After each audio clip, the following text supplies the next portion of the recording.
Hello everyone. Now I am going to explain about defense mechanisms. అంటే తెలుగులో రక్షక తంత్రాలు.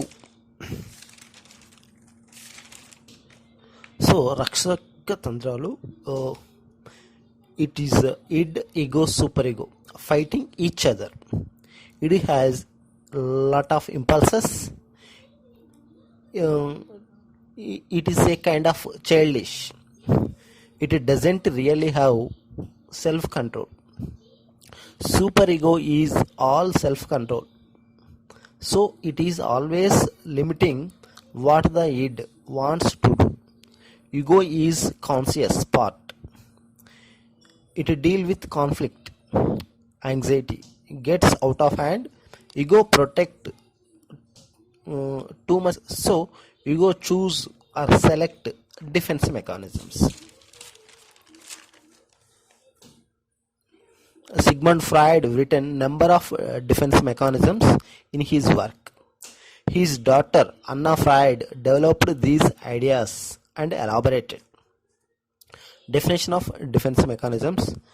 Defense mechanisms are psychological strategies that are unconsciously and partly conscious used to protect a person from anxiety, guilty, shame or threat. It make feel good or better to the individual. Defense mechanisms are safeguard the mind against difficult thoughts. Second meaning is defense mechanisms are actions or behaviors that people use to manage uncomfortable situations. Defense mechanisms are a normal, natural part of psychological development. Now, I am going to explain some important defense mechanisms. అంటే వీటిని మనిషికి ఏదైనా సమస్య, ఒక anxiety, stress గురైనప్పుడు ఈ విధంగా thought చేయడం వలన, ఈ విధంగా బిహేవ్ చేయడం వలన తను తాను ప్రొటెక్ట్ చేసుకుంటూ ఉంటాడు. This is called the defence mechanism. తెలుగులో రక్షక తంత్రాలు అని అనుకోవచ్చు. First one is repression. Repression అంటే తెలుగులో దమనం. Its meaning is hide or forget bitter incidents, events, failures or shameful events. అంటే మనిషికి ఏదైనా చేదు అనుభవాలు కావచ్చు, కష్టాలు కావచ్చు, బాధలు కావచ్చు, ఏమైనా అతని యొక్క అనుభవంలోకి వస్తే వాటిని మర్చిపోవడానికి కానీ వాటిని దాచిపెట్టడానికి కానీ చేసే ప్రయత్నాన్నే రిప్రెషన్ అంటారు. Example, forget quarrel between daughter in law and mother in law and talk each other tomorrow. Suppose అత్తా కోడలకి ఈరోజు గొడవలు జరిగినాయి, సంథింగ్ చిన్న క్వారెల్ జరిగింది, కానీ వాటిని మర్చిపోయి రేపటి నుంచి మళ్ళీ మాట్లాడుకోవడం అంటే hide or forget.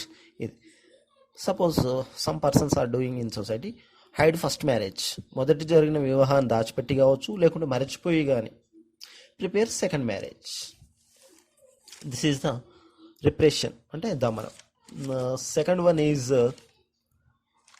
Denial. Denial means తెలుగులో నిరాకరణ. Not accepting reality if it is too painful or bitter. అంటే వాస్తవాన్ని అంగీకరించకపోవడం, అది అతనికి ఇబ్బందికరంగా, అతనికి మనసుకు కానీ బాధ అనిపిస్తే దాన్ని అంగీకరించకపోవడం. Suppose example, not accept ladies actual age. సాధారణంగా జనరల్గా లేడీస్ వాళ్ళ యొక్క నిజమైన వయసు ఏంటో అడిగితే చెప్పరు, because it is too painful to or bitter to the ladies. Second ఇది this is the denial. Third one is regression. Regression అంటే తెలుగులో ప్రతిగమనం. Due to stress old age people behave as children or unmature. ఒత్తిడి వలన కొంచెం age ఎక్కువగా ఉన్న వాళ్ళు చిన్నపిల్లల్లాగా ప్రవర్తించడాన్నే రిగ్రెషన్ అంటారు. Example, newly married girl express her worries at her mother as childish manner. కొత్తగా పెళ్ళైన పెళ్లి కూతురు ఆమె యొక్క తల్లిదండ్రులు చూడగానే ఆమె యొక్క బాధలు చెప్పుకుంటూ చిన్నపిల్లల్లాగా ఏడవడం.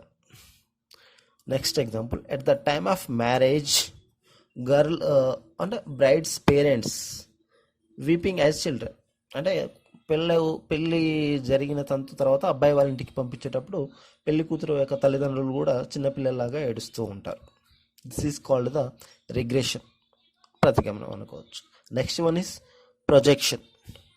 ప్రొజెక్షన్ మీన్స్ ప్రక్షేపణం, means blame other people or things for your failure. నీ యొక్క ఫెయిల్యూర్కి ఇతరులని బ్లేమ్ చేయడం, అంటే ఇతరులని నిందించడం. నువ్వు విజయం సాధించకపోతే ఇతరులని నిందించడం. Example is exam failed students attribute to teachers not teach fail. అంటే స్టూడెంట్ ఎగ్జామ్ మంచిగా రాయకపోతే ఎందుకు బాగా రాయలేదు అంటే టీచర్స్ సరిగ్గా చెప్పలేదని చెప్పడం, ఇతరులపైన నెట్టివేయడం. That is called the projection. Next one is displacement, అంటే తెలుగులో విస్థాపన. Shifts aggressive impulses towards lower or inferior persons. అంటే నీ యొక్క కోపాన్ని, నీ యొక్క బాధని చిన్న వాళ్ళపైన చూపెట్టడం. జనరల్గా నీ యొక్క కోపాన్ని నీకన్నా తక్కువ వాళ్ళపైన చూపెడితే that is called the displacement, తెలుగులో విస్థాపన. Suppose example is if head master abuses a teacher, then teacher abuse students, then students abuse their younger brother or younger sister. Suppose head master టీచర్ని తిడితే టీచర్ వెళ్ళి స్టూడెంట్స్ని తిడతారు, ఆ student వెళ్ళి వాళ్ళ చెల్లెని కానీ వాళ్ళ తమ్ముని కానీ తిట్టడం. అంటే వాళ్ళకన్నా చిన్న వాళ్ళని, ఇన్ఫీరియర్ని, వాళ్ళ యొక్క అగ్రెషన్, కోపాన్ని చూపెట్టడం, జనరల్గా విస్థాపన. Next one is reaction formation, తెలుగులో ప్రతిచర్య నిర్మితి. Adapting beliefs, attitudes and feelings contrary to what you really believe. Means నీ యొక్క సహజ స్వభావానికి విరుద్ధంగా, అగెనిస్ట్గా ప్రవర్తిస్తే that is called the reaction formation, ప్రతిచర్య నిర్మితి. Suppose example is father has love towards children but express anger for improve their education. జనరల్గా పేరెంట్స్కి పిల్లలపైన ప్రేమ ఉంటుంది, కానీ అది ఎక్స్ప్రెస్ చేయకుండా పిల్లలు బాగా చదువుకోవాలని వాళ్ళ పట్ల కోపంగా ఉండడం. అంటే reality is has the love in the mind but express angry for the improvement of education. This is the reaction formation. Next one is rationalization, తెలుగులో హేతుకీకరణ. Means justifying one's mistakes. అంటే తన లోపాలను సమర్థించుకోవడం, తన మిస్టేక్స్, తన లోపాలను కావచ్చు, తన అన్రియలిస్టిక్ అంటే తన ఆలోచన విధానం వాస్తవానికి విరుద్ధంగా ఉన్నట్లయితే కూడా దాన్ని సమర్థించుకోవడం, నేను కరెక్టే చేసిన, బాగానే చేసిన అని చెప్పేసి తను సమర్థించుకోవడం. That is called the rationalization. లేకుంటే find strong reason for one failure, ఒక అపజయానికి బలమైన కారణం చూపెట్టడం. ఎందుకు ఫెయిల్ అయ్యావు అంటే, సక్సెస్ కాలేదు అంటే. Example is why do you fail in exams అని అడిగితే he said exam paper is tough so many persons fail. అంటే ఎగ్జామ్స్లో ఎందుకు ఫెయిల్ అయ్యామంటే పేపర్ టఫ్గా వచ్చింది, అలాగే చాలామంది కూడా ఫెయిల్ అయ్యారని చెప్పేసి ఒక బలమైన రీజన్ చూపెట్టడం. Next example is why do you take bribe if any office in my office all are taking bribe. ఎందుకు లంచం తీసుకుంటున్నావు అంటే మా ఆఫీస్లో అందరు తీసుకుంటున్నారు, నేను తీసుకుంటున్నాను, అయినా ఇప్పుడు ఈ రోజుల్లో అది తప్పేం కాదు అని చెప్పేసి బలమైన కారణం చెప్పడం. That is called the rationalization, justifying one mistakes, తన తప్పును సమర్థించుకోవడం. నెక్స్ట్ హ్యూమర్, హాస్యం. Focusing on funny aspects of a painful situation. ఒక ఇబ్బందికరమైనటువంటి ఒక అపజయానికి సంబంధించి దాన్ని హాస్యంగా చెప్పుకోవడం. That is called the humour. Due to cancer, due to chemotherapy make loss of hair or bald hair. ఈ side Gandhiji is my role model. ఎందుకు అట్లా అంటే అతని హాస్యంగా చెప్పుకోవడం, జుట్టు పోతుంది జనరల్గా కీమోథెరపీ చేస్తే. గాంధీజీ మై రోల్ మోడల్ కానీ హాస్యంగా చెప్పుకోవడం, ఇంతకన్నా బాగా చెప్పుకోవడం హాస్యం. నెక్స్ట్ వన్ ఇస్ సబ్లిమేషన్ ఉదాత్తీకరణం. అంటే redirecting unacceptable instinctual drives convert personally and socially acceptable. అంటే తెలుగులో సమాజ ఆమోదయోగ్యం కాని విషయాలను సమాజ ఆమోదయోగ్యమైన రీతిలో ఉపయోగించడం, మార్చడం. మళ్ళీ చెప్తున్నా, సమాజ ఆమోదయోగ్యం కాని విషయాలను సమాజ ఆమోదయోగ్యమైన రీతిలో ఉపయోగించడం, మార్చడం. That is called the sublimation ఉదాత్తీకరణ. Suppose street fighter learn boxing and get reward. వీధిలో బాగా గొడవలు పడి అందరిని కొట్టేవాడు బాక్సింగ్ నేర్చుకొని అవార్డు బహుమతి పొందాడు. అంటే సమాజ ఆమోదం కాదు, స్ట్రీట్ ఫైట్ చేయడం సమాజ ఆమోదయోగ్యం కాదు, కానీ బాక్సింగ్ అనేది సమాజ ఆమోదయోగ్యమైనది. Next example is love letters writer at the time of student. It is not accepted by the society and he turned as a love story writer for Swathi books, Chatura, Vipula and movies. అంటే love letters రాయడం సమాజ ఆమోదయోగ్యం కాదు, but he turn as a love story writer. It is accepted by the society. This is called the sublimation. Next one is undoing, means ప్రాయశ్చిత్తం. Performing actions against original thoughts and behaviour.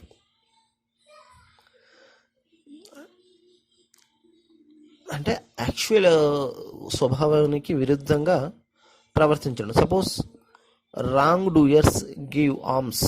అంటే తప్పులు చేసేవాళ్ళు దేవుడికి డబ్బులు వేయడం, హుండీలో డబ్బులు వేయడం లాంటిది అనమాట. వాళ్ళకి ఇష్టం ఉండదు డబ్బులు వేయడం, కానీ డబ్బులు వేస్తూ ఉంటారు. రాంగ్ డూయర్స్, తప్పులు చేసేవాళ్ళు సమాజ సేవ చేయడం. This is called the undoing. Next one is fantasy, తెలుగులో స్వైర కల్పన. Day dreaming for not achievable goals in real life. అంటే నిజ జీవితంలో సాధించలేని వాటిని కళల రూపంలో సాధించినట్టు కలగనడం, కళలో సాధించడం. నిజ జీవితంలో సాధించలేని వాటిని కళలో సాధించడం. ఇట్ ఈస్ కాల్డ్ ద స్వైర కల్పన. Suppose very little talented persons imagined as IAS or IPS officer. ఎలాంటి నాలెడ్జ్ లేని వ్యక్తులు ఐఏఎస్ ఐపీఎస్ ఆఫీసర్స్ అయినట్టు కలగనడం, కలలో లోకంలో బతకడం జనరల్గా. Next one is identification, and means తదాత్మీకరణం. A person assumption of the qualities, characters, position and views of great person or group. అంటే ఏ వ్యక్తులకైతే ఒక గొప్ప వ్యక్తులు, ఒక గొప్ప పొజిషన్లో, గొప్ప లక్షణాలు, గొప్ప థాట్స్ ఉన్న వ్యక్తులలాగా మనం ఊహించుకోవడం అనమాట. జనరల్గా ఆ యొక్క లక్షణాలు మనం ఆపాదించుకోవడం. Suppose your friend or father is IAS but you feel as IAS. అంటే ఆ ప్లేస్లో నువ్వే ఉన్నట్టుగా నువ్వు ఫీల్ కావడం. That is called the identification. A person assumption of the qualities, views of a great person or group. ఆ విధంగా ఊహించుకోవడం జనరల్గా. Next one is action out, వ్యక్తీకరణ. Anxiety, stress, frustration express outside or explain others. అంటే తన యొక్క anxiety, కోపాన్ని కావచ్చు, ఫ్రస్ట్రేషన్, స్ట్రెస్ని ఎక్స్ప్లెయిన్ అవుట్ సైడ్, బయట వ్యక్తులకు ఎక్స్ప్రెస్ చేయడం. జనరల్గా కోపం వస్తే ఇమీడియట్గా వ్యక్తపరచడం. Suppose children's express angry towards parents if punish. Parents పిల్లల్ని కొడితే పిల్లలు కూడా వాళ్ళ యొక్క కోపాన్ని వ్యక్తపరుస్తూ ఉంటారు జనరల్గా. That is called the action out. Next one is intellectualization, means bodhikaranam. The person is consciously aware of the situation but simply became emotionally అవే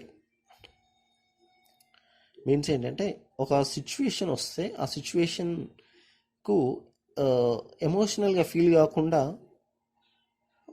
మిగతా పని చేసుకోవడం జనరల్గా. About suppose if if any person died, చనిపోయింది అనుకో, జనరల్గా ఎమోషనల్గా ఏడవకుండా, జనరల్గా బాధపడకుండా అడుగుతూ ఉంటారు ఎల్ఐసి పాలసీ ఏమైనా చేసిరా అతని పైన అని చెప్పేసి. సపోజ్ ఇంక next example, a college going student who lost her father but she without shed a eye drop but involve in funeral procedure and working post funeral gathering.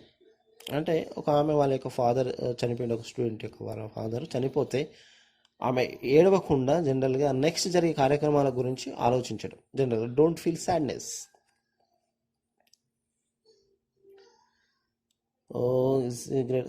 Suppose A cancer patient not worrying about his cancer problem or chemotherapy are beautiness, patient thinking about money and requirement for caring క్యాన్సర్కి ఎలాంటి జాగ్రత్తలు తీసుకోవాలి and money యొక్క ఎట్లా మనం డబ్బులు ఎట్లా తెచ్చుకోవాలని చెప్పేసి ఆలోచించడం.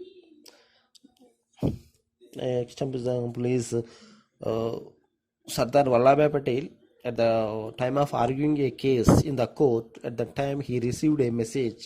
That message is his wife died, but he read it notice and continue to the argument of that case.